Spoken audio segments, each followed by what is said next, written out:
thought at all about, I mean, there's a lot of stuff going on Saturday, but the fact that it is going to be your last home game? Yeah, no, I mean we bring it up, but we don't bring it up at the same time. Some of the seniors, we realize it, but then everyone's like, just don't talk about it. Just let the moment happen. Thomas, what are some of the challenges associated with defending Wisconsin's rushing schemes because they tend to vary them quite a bit? Yeah, no, they're very different up front. They have a lot of different formations, different personnel, different schemes for each personnel. It's going to be what we have to do to manage, outnumber them. But at the same time, the run game opens up for play action passes. So their offense is perfect for what they do. They balance each other very well. They have the highest completion percentage in the conference. Is that just because defenses tend to focus so much on Taylor? And what does their quarterback show you on film? No, he's a game manager. I mean, he knows what he has. He knows he has Jonathan Taylor back there. He uses that to the best of his abilities. So when he does have the opportunity to throw it, he's very accurate, very on point with the balls. Most of the times, sometimes it's hitches, sometimes it's big plays, but credit to him and how he controls, how he knows his purpose, his role on the team. That they run the ball a lot, but when it's time to pass, they can get that done too. What makes Jonathan Taylor so difficult to bring down? He's just a different type of running back. I mean, just the way he kind of torque his body, make people miss, find the little gaps. Everything about him, very great back, and then he still has the speed. He's not just power back, so he can run away from you. So he's all-purpose back. Did that help a lot last year when you were able to get out score-wise out in front? Did that help you as far as being able to contain Taylor and handle their offense a little bit better? Yeah, I mean, when we started getting stops and the offense started scoring, they kind of had to pass a little bit more. So, when you contain that, and if you become one dimension against any team, it's going to be hard to score points. So that's what we want to do, get out fast on them.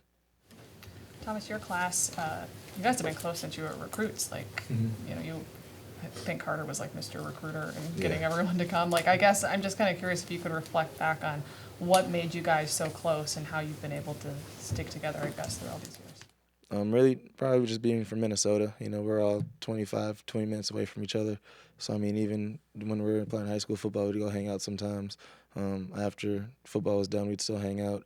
And then, like you said, Carter was out there recruiting guys like Coney Derrick, Keandre Thomas on their officials. So, no, Carter definitely was a big part of that in recruiting and doing everything he could to make that be one of the best classes that we could have.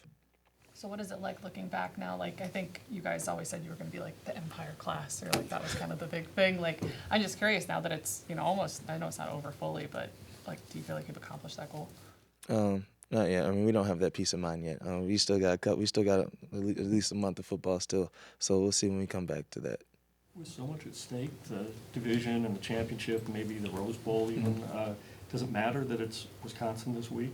Does the rivalry step aside with so much else going on? Oh, no, because, that both sides, both programs, both states, they know what's at stake.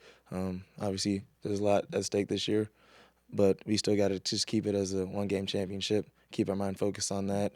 And the other stuff will just come after that. But for us, we just got to keep our mind that we're 0-0 versus Wisconsin championship, treat this game like we have every week, and just go play our game. Did you carry the axe around? Did you any good memories of playing around with that trophy? Yeah, at the Children's Hospital is probably my favorite memory. I met a little friend there. But, no, definitely just being able to carry that around the state was definitely, an honor. The fans got a kick out of it, so it was special.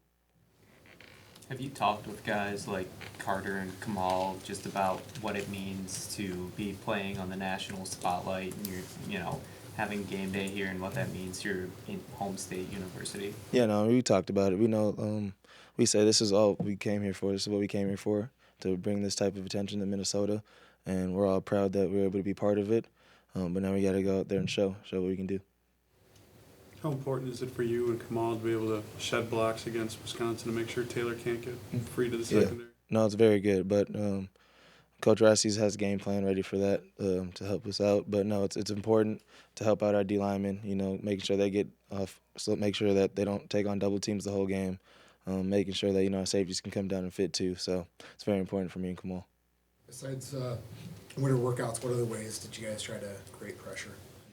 During fall camp all the time. You know, still competitions going there. They tallied every single one-on-one matchup that we had from winter all the way to the season start. So, no, they applied the pressure all the time.